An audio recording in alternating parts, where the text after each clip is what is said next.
বন্ধুরা, আশা করি তোমরা সবাই ভালো আছো। তোমার চ্যানেলে তোমাদের সবাইকে স্বাগতম। তো এই মুহূর্তে একটা গুরুত্বপূর্ণ আপডেট তোমাদের সামনে তুলে ধরছি, ট্যাবের টাকা সংক্রান্ত একটা আপডেট।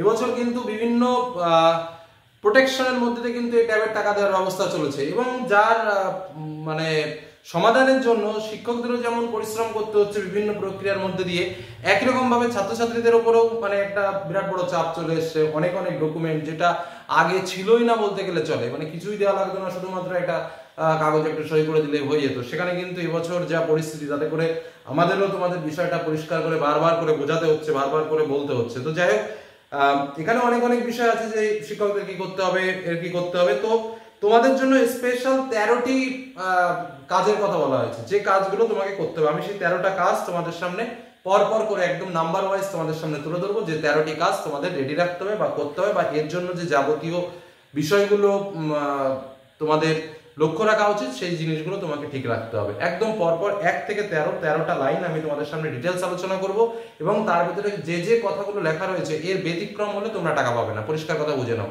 যে যে কথাগুলো লেখা রয়েছে এর ব্যতিক্রম হলে তোমরা টাকা পাবে না। পরিষ্কার পরিচ্ছন্ন কথা। নাম্বার 1 আমি আগে বলবো, তারপরে সেটাকে বুঝিয়েও দেবো। নাম্বার 1, সরকারি অনুদান প্রাপ্ত স্পন্সর্ড স্কুল বা মাদ্রাসার একাদশ শ্রেণীর ছাত্রছাত্রীরা এই প্রকল্পের জন্য যোগ্য। 1 নম্বর পয়েন্টে HY যে মোবাইল নাম্বারটা SIS কে প্রদান করবেন বাংলা শিক্ষা পোর্টালে আপডেটের জন্য বা প্রদান করেছেন, এবং তার সঙ্গে যে আধার নম্বরটি তিনি দিয়েছেন তার সেই মোবাইল নাম্বারের সঙ্গে আধার নম্বরের যেন লিঙ্ক থাকে, তবেই সে কাজ করতে পারবেন, না হলে কোনো কাজ করতে পারবেন না। কথাটা কি বোঝা গেল? কি বললাম আবারও বলছি। অর্থাৎ একদম পরিষ্কার কথায়, তোমরা তোমাদের যে আধার নম্বর এবং তার সঙ্গে একটা মোবাইল নম্বর দিয়েছো, ঠিক আছে?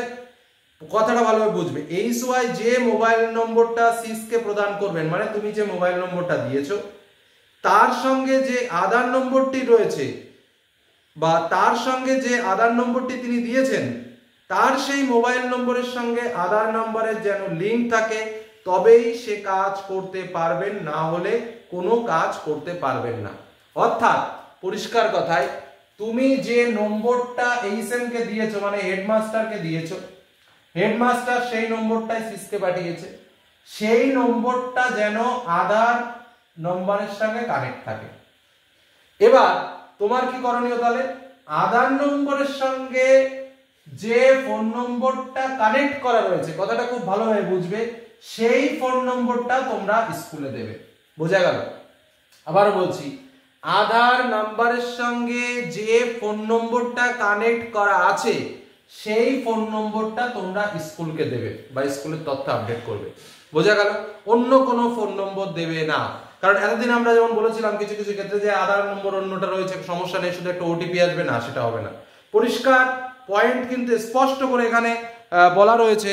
তোমরা তোমাদের যদি দেখাই তোমরা বুঝতেও পারবে বিষয়টা একদম পুরোপুরি পরিষ্কারভাবে, কিন্তু 1 নম্বর পয়েন্ট করে স্পষ্ট করে কিন্তু এই লেখাটা কিন্তু লেখা রয়েছে। একাদশ শ্রেণীর যে আধার নম্বরটি তিনি দিয়েছেন তার সেই মোবাইল নম্বরের সঙ্গে আধার নম্বরের যেন লিঙ্ক থাকে, তবেই সে কাজ করতে পারবেন, না হলে কোনো কাজ করতে পারবেন না। বোঝা গেল কি বললাম? এটা কিন্তু ফার্স্ট পয়েন্ট। সেকেন্ড পয়েন্টে আসি। অ্যানেক্সের ফর্ম সহ, অর্থাৎ আমরা একটা ফর্ম ফিল আপ করবো, তোমাদের এর আগেই বলেছিলাম। তাহলে প্রথম পয়েন্টটা গেল, ভাইটাল পয়েন্ট, কিন্তু 13টা পয়েন্টই ভাইটাল।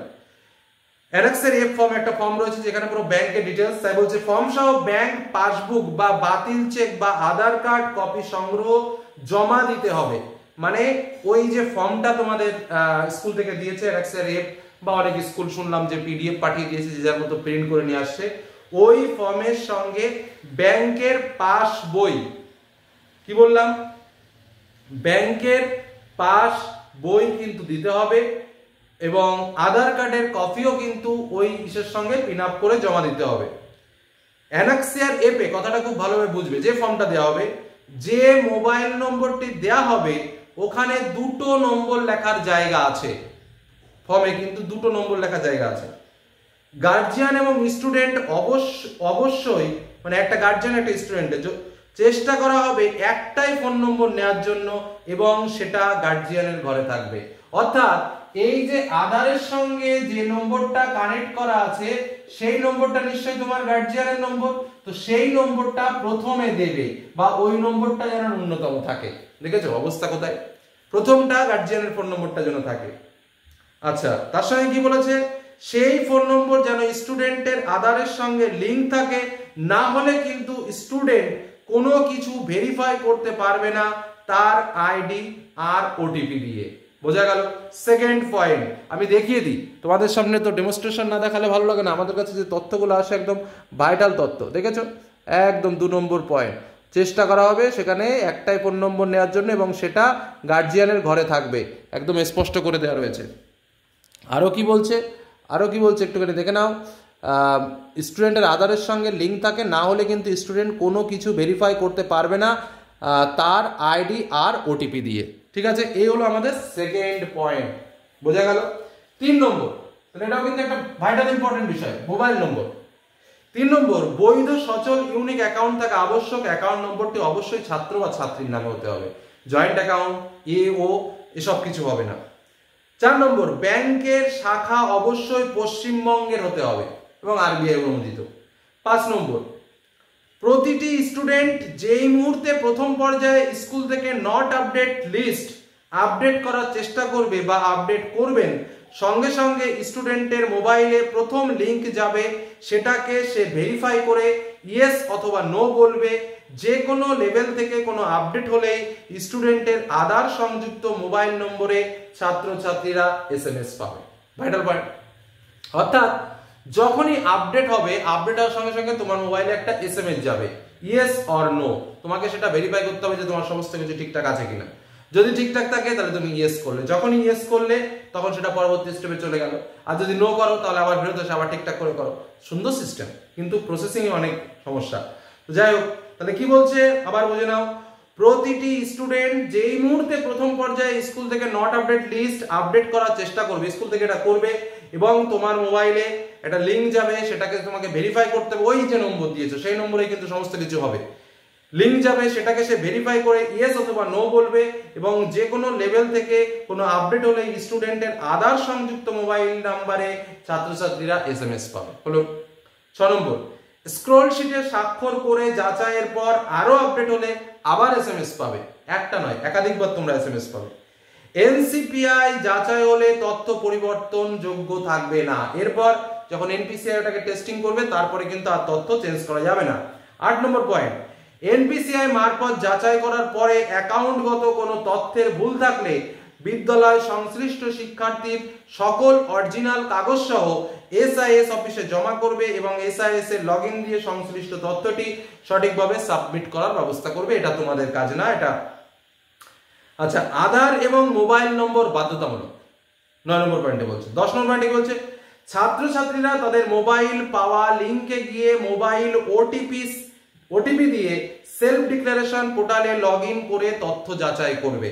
আবার পয়েন্টটা পড়ছি, ছাত্রছাত্রীরা তাদের মোবাইলে পাওয়া লিংকে গিয়ে, ছাত্রছাত্রীরা যখন NPCI থেকে ছেড়ে দেবে তখন আবার সেখানে তোমরা দেখে নিতে পারবে এবং সেলফ ডিক্লারেশন পোর্টালে লগইন করতে হবে এবং সেখান থেকে তথ্য যাচাই করতে হবে। এটা কিন্তু নিজেকে করতে হবে, নিজেকে অনেক কাজ করতে হবে। যাচাই শেষে UDIN সার্টিফিকেট তৈরি হবে এবং সেটি ভবিষ্যৎ রেফারেন্স হিসেবে থাকবে। একটা সার্টিফিকেট পাবে, UDIN সার্টিফিকেট। যাচাইকৃত অ্যাকাউন্টগুলি DBT বা ডাইরেক্ট বেনিফিট ট্রান্সফারের জন্য বিবেচিত হবে এবং DBTর মাধ্যমে টাকা তোমরা ট্যাবের টাকা পাবে এবং স্মার্টফোন কেনার মূল বিল ও IMEI নম্বর স্কুলে জমা দিতে হবে। 13 নম্বর পয়েন্ট। এই হলো 13টি পয়েন্ট। বুঝতে পারছো? তার মানে সব থেকে ইম্পর্টেন্ট পয়েন্টটা কোথায়? প্রত্যেকটা পয়েন্ট একের পর এক স্টেপ ওয়াইজ হবে। ইম্পর্টেন্ট পয়েন্ট কিন্তু প্রথম দুটো তিনটে, আধার নম্বর, মোবাইল নম্বর, ওটিপি ভেরিফিকেশন এবং তারপরে পরপর কয়েকটা স্টেপ। এই কাজগুলো ঠিকঠাকভাবে না করলে কিন্তু কিচ্ছু হবে না, টাকা ঢুকবে না। কারণ আমরা যা দেখতে পাচ্ছি, বিশেষ করে নামের সমস্যা, ও আর নামের বানান, এটা তো বলেই দিয়েছি, এর আগেই আমি বলে দিয়েছি। ওইগুলো যদি ভুলভাল থাকে তাহলে কিন্তু হবে না। আরো নতুনত্ব কিছু এলো, তোমাদের সামনে শেয়ার করলাম। অ্যাকচুয়ালি কাজ করতে গিয়ে যখন সমস্যা হচ্ছে তখনই এই সমস্যাগুলো সমাধান এক এক করে বেরোচ্ছে। কারণ এই বছর একটা নতুন সিস্টেম, একদম নতুন প্রক্রিয়া। এই আগের বার অনেক টাকা এদিক ওদিক নষ্ট হয়ে যাওয়ার জন্য এ ঝেড়ে দিয়েছে, ও ঝেড়ে দিয়েছে, এইসবগুলোকে কন্ট্রোল করার জন্যই যত দেশের এই নতুন নিয়ম কানুন। কি বললাম বোঝা গেল? তো যাই হোক, আমাদের প্রসেসিং এর মধ্যে দিয়ে যেতে হবে, সমস্যাগুলোকে সমাধান করতে হবে আর যে কথাগুলো বা যে আপডেটগুলো তোমাদের সঙ্গে শেয়ার করছি এগুলো ঠিকঠাক করো। যদি ঠিকঠাক থাকে তো ওয়েলকাম, আর যদি ঠিকঠাক না থাকে তো ইমিডিয়েটলি ঠিক করতে হবে। বোঝা গেল কি বললাম? তো আজকের মধ্যে এখানে শেষ করলাম, ধন্যবাদ।